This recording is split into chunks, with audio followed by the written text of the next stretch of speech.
saya sebagai mandataris daripada MPRS merangkul kepada PKI, bahwa saya sebagai pemimpin besar Revolusi Indonesia merangkul kepada PKI.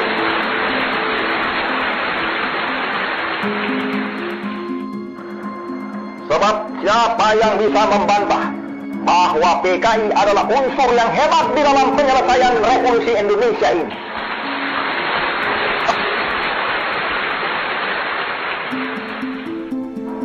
Tadi telah disitir oleh kawan Aini. Apa sebabnya menurut pendapat saya PKI menjadi besar? PKI Gotro. Gotro itu, lihat tangan saya loh, menjalar, menjalar, menjalar, menjalar. PKI menjadi kuat. PKI menjadi sekarang beranggotakan 3 juta. Pemudanya 3 juta, simpatisannya 20 juta. Apa sebabnya PKI demikian? Ialah oleh karena PKI adalah konsekuen progresif revolusioner. Setelah pembantaian yang terjadi pada pemberontakan PKI Madiun, pemberontakan oleh PKI kembali terjadi pada tahun 1965. Pemberontakan tahun 1965 adalah pemberontakan yang lebih terorganisir daripada pemberontakan yang terjadi di Madiun pada tahun 1948. Banyak para militer, tokoh masyarakat dan ulama yang pernah menjadi korban kebiadabannya. Sebagai tindakan balasan, saat pembersihan terhadap orang-orang yang dianggap komunis juga telah memakan banyak korban jiwa. Sesudah Letnan Kolonel Untung mengumumkan pembentukan Dewan Revolusi melalui RRI Jakarta pada tanggal 1 Oktober tahun 1965, para petinggi ABRI dan beberapa tokoh sudah mengendus telah terjadi kudeta yang dilakukan oleh Partai Komunis Indonesia atau PKI. Amarah rakyat mulai berkecamuk ketika kemudian diketahui 6 orang jenderal telah diculik dan kemudian dibunuh di lubang buaya. Oleh para pelaku kudeta, gerakan ini diberi nama Gerakan September 30 atau disingkat dengan Gestapu atau G30S.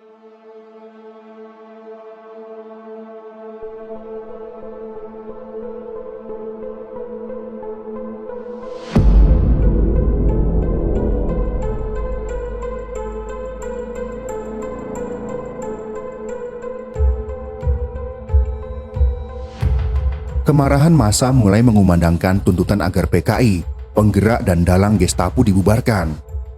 Dendam sebagian masyarakat terhadap PKI seperti menemukan momentumnya dengan cara menuntut pembubaran PKI. Dendam terhadap partai pimpinan DN Aidit itu sudah lama tersimpan, bahkan ada yang telah menyimpannya dalam hati sejak pemberontakan PKI di Madiun pada tahun 1948 yang dipimpin oleh Musso. Kantor-kantor PKI dan organisasi underbawnya seperti SOPSI untuk kaum buruh, BTI untuk tani, dan CGMI untuk para mahasiswa mulai diserbu bahkan dibakar oleh massa.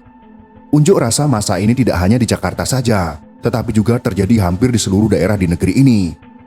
Demonstrasi mahasiswa untuk membubarkan PKI juga mendapat dukungan dari pihak tentara. Hal ini diakui oleh Kemal Idris, saat itu pasukan Kostrad yang dia pimpin, bergabung dengan mahasiswa.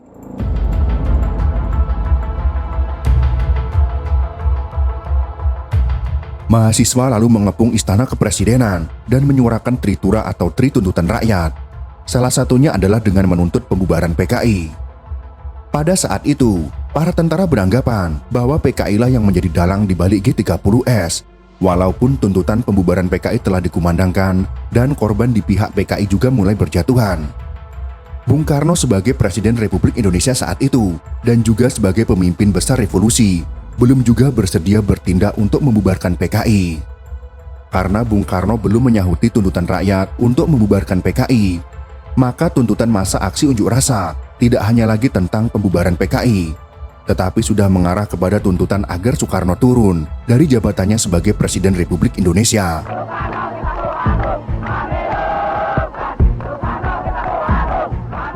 Secara politis sesudah Oktober tahun 1965, posisi Soekarno sebenarnya masih cukup kuat. Wibawanya sebagai presiden dan sebagai pemimpin besar revolusi masih diakui oleh rakyat. Pada masa itu, kekuatan militer juga belum sepenuhnya berada di bawah kontrol Soeharto. Masih banyak satuan-satuan militer yang masih menjadi loyalis Soekarno. Tetapi lama-kelamaan, wibawa Bung Karno mulai memudar. Hal ini disebabkan karena Soekarno tidak mau membubarkan PKI. Selama periode tahun 1965 sampai dengan tahun 1967, para jenderalnya yang dulu sangat patuh pada Soekarno, kini tak mau lagi mendengar ucapan atau perintahnya. Bahkan Soekarno pernah menerima pamflet yang menuduhnya sebagai dalang utama G30S. Padahal dengan kewenangan dan wibawa yang dimilikinya, sesungguhnya Soekarno dapat membubarkan PKI. Tetapi hal itu tidak dilakukannya. Jika saja Soekarno mau membubarkan PKI pada akhir tahun 1965, kemungkinan besar pemimpin besar revolusi itu tidak akan menjadi sasaran para pengunjuk rasa.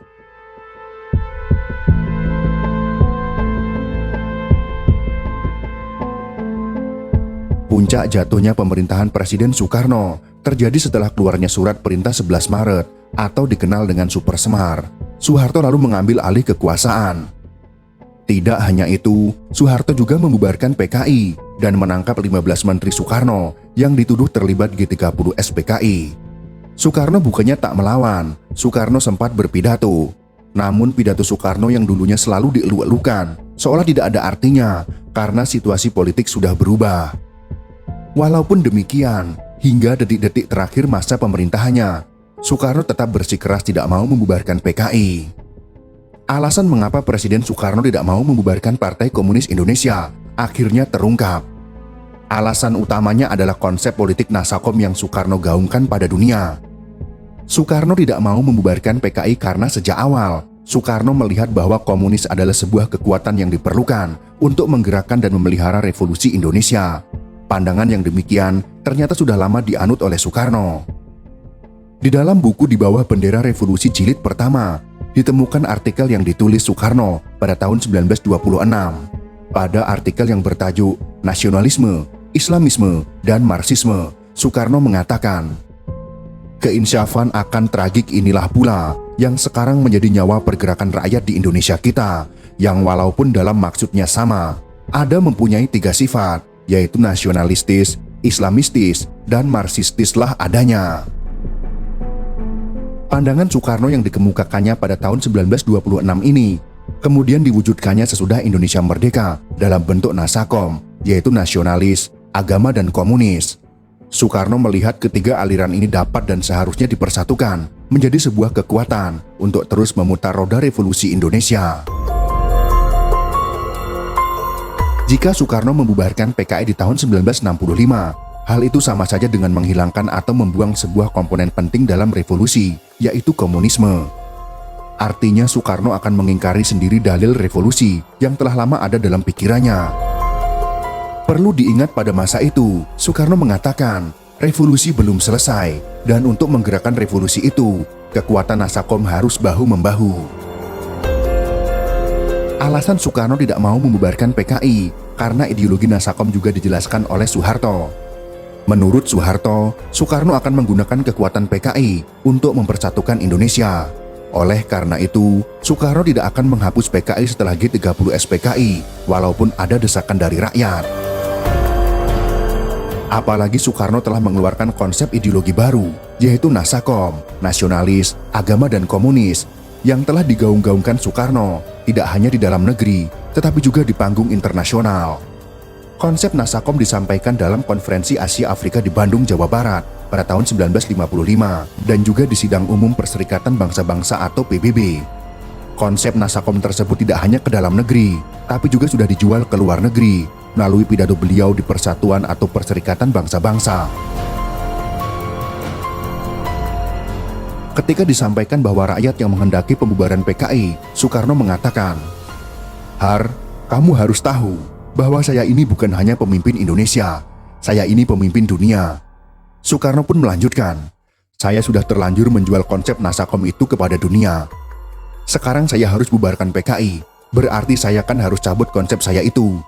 Jadi mau diletakkan di mana muka saya ini?" Ucap Presiden Soekarno yang diceritakan oleh Soeharto.